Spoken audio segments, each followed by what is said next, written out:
Morning everybody. Now I'm going to discuss the new chapter, that is metals and non-metals. As you know, there are millions of substances and all are made up of a limited number of basic substances called elements. For convenience, these elements are divided into metals, non-metals, metalloids and noble gases. Noble gases are also called as inert gases. So now let's discuss about the metals. Most of the elements known to us are metals, for example gold, silver, platinum, etc. And copper was perhaps the first metal to be used by man for making utensils, weapons and other objects. Metals occur in nature in both free and combined state. Gold and platinum are found in free state because they are not reactive. Copper, silver and mercury are found in free state to some extent due to their low reactivity. Clear? But most metals occur in combined state since they are very reactive. And of all the metals, aluminium is the most abundant metal. Now let's discuss about the non-metals. Non-metals are very less in number in comparison to metals. There are only 11 non-metals known to us. Non-metals too play a vital role in everyday life. We need oxygen to breathe, and oxygen is what? Non-metal. Plants need carbon dioxide for photosynthesis, and carbon dioxide is non-metal. Same way proteins, carbohydrates and fats, which are important food nutrients, are made mostly of non-metals like carbon, hydrogen, oxygen and nitrogen.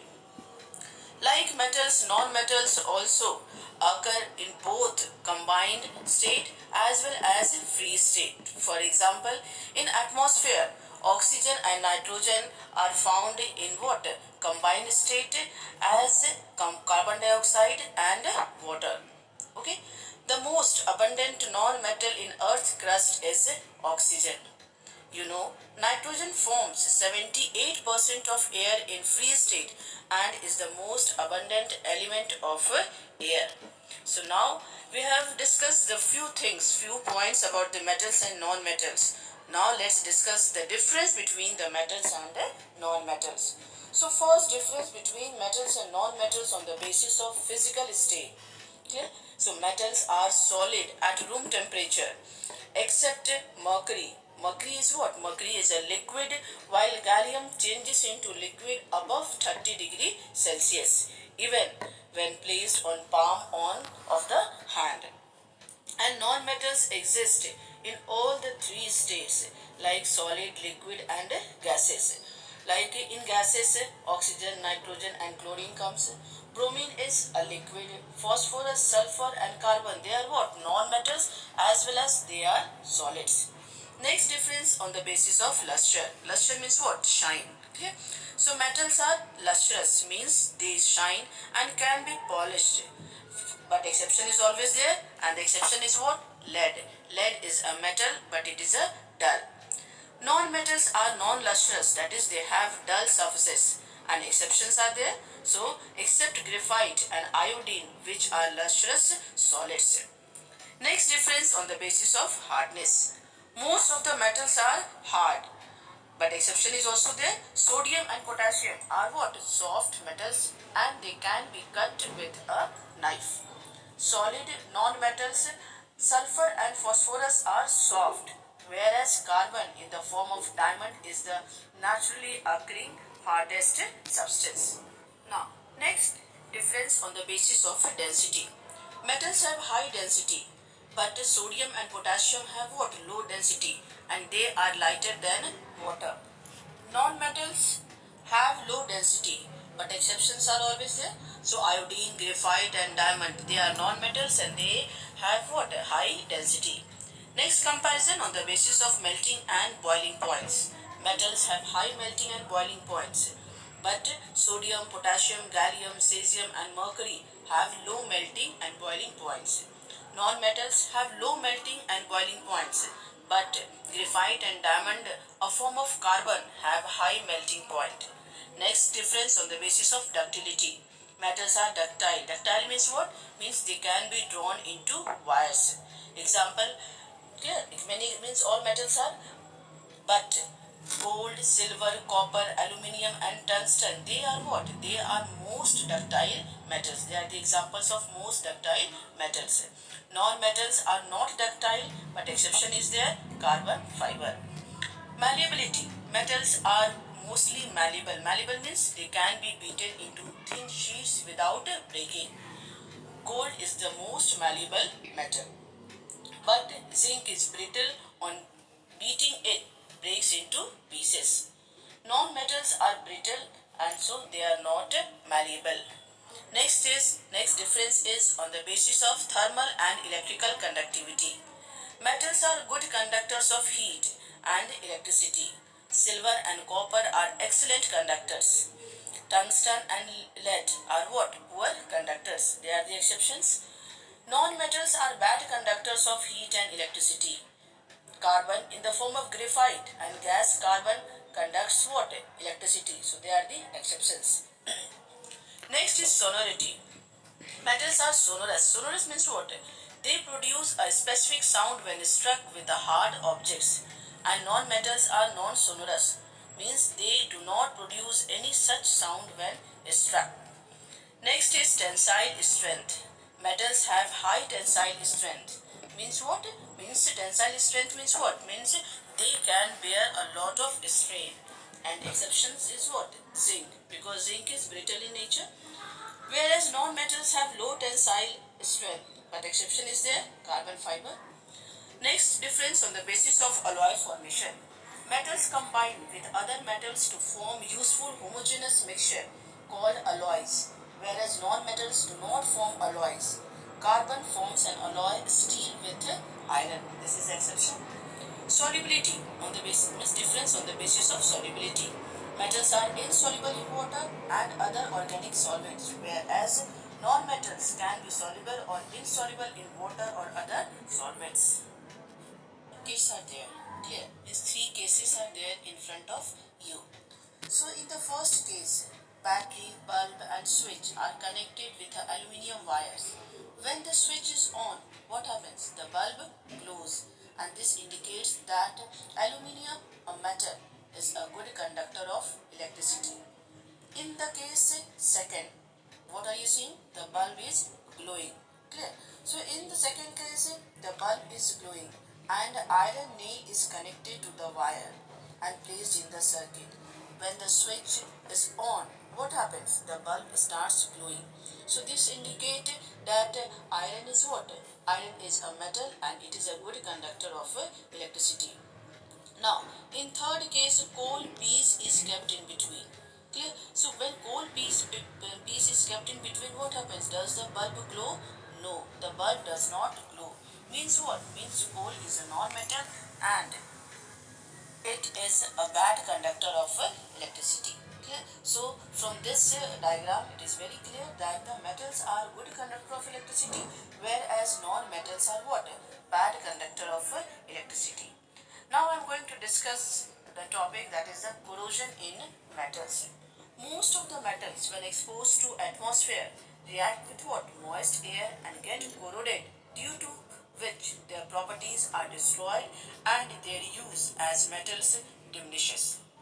For example, iron, aluminium, copper, lead.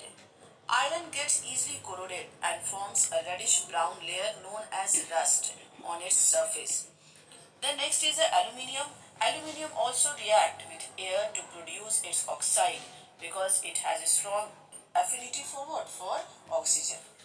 Copper forms a green deposit of basic copper carbonate when exposed to moist air. Same way, when lead metals gets exposed to moist air, it forms a white deposit on its surface, which is basic lead carbonate. And so this whole process is called as what? Corrosion. So now we will study about the rusting of iron. Rusting is a slow oxidation process in which iron slowly reacts with oxygen of the air in presence of moisture and produces a flaky brown substance called rust. Rust is hydrated ferric oxide which forms a reddish brown coating over iron, and rust is basic in nature. Clear? Rusting corrodes iron, weakens iron structures and thus causes economic loss. Now, just now I said that the rust is basic in nature. Means how you come to know that the rust is basic in nature? Means when you introduce blue litmus paper and red litmus paper in the mixture of water and rust, one by one you will observe that red litmus turns into blue, and this proves that rust is basic in nature. Okay? So when litmus paper turns into blue, means the given substance is what? Basic in nature. And when litmus paper turns into red, means the given substance is what? Acidic in nature. Now next is the conditions necessary for rusting. So two conditions are necessary for rusting: air and moisture. So now you can see the diagram. Clear? One picture is here. In this, three test tubes are there.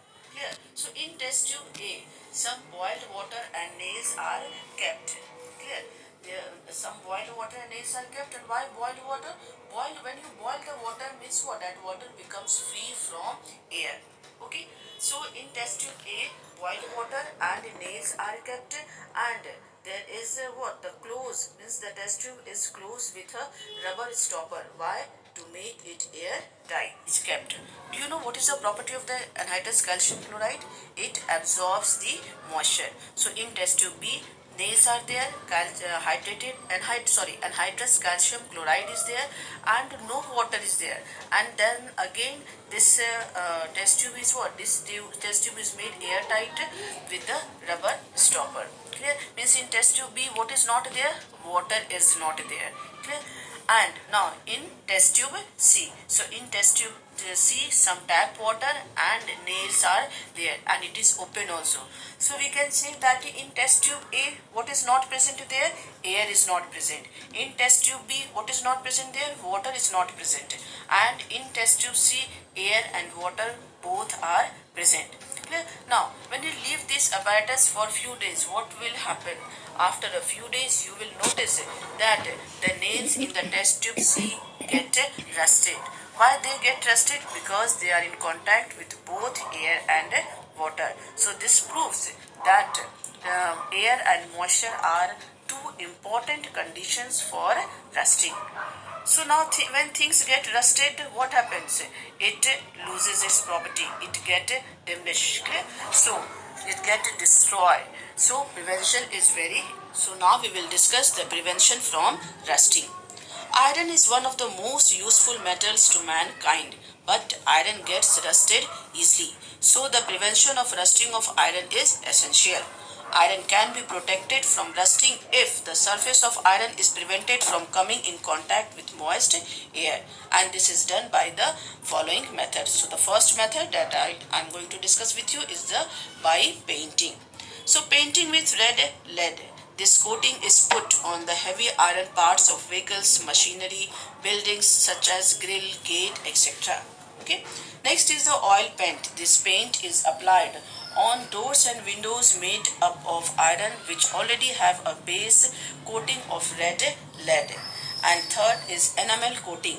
Enamel is a mixture of iron or steel with silicates. It is used to coat cooking appliances, refrigerator, etc. Next is coal tar. It is used for coating the lower parts of ships and bridges. And the next is plastic coating. It is used to cover steel pipelines, hangers, stands, etc.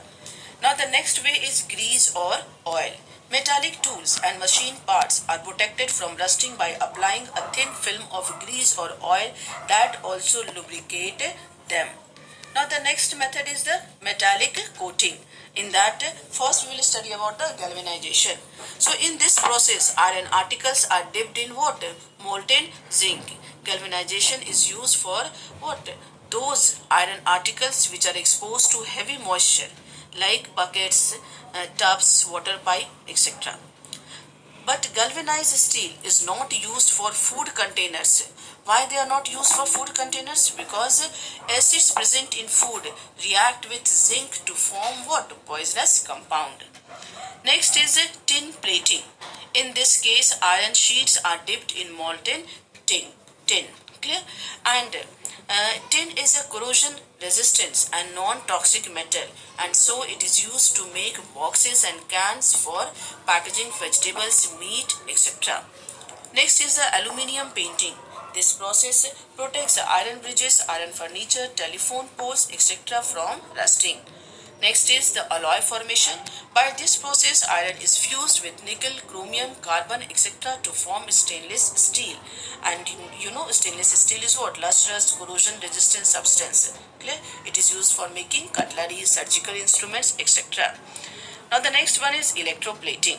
Iron articles are electroplated with copper, chromium, tin, nickel, etc. for decorative purposes in jewelry and for the durability of cutlery, cooking gas stoves, etc. But it is a costly process. Okay. So now next topic I'll discuss in the next class. Till then, have a nice day.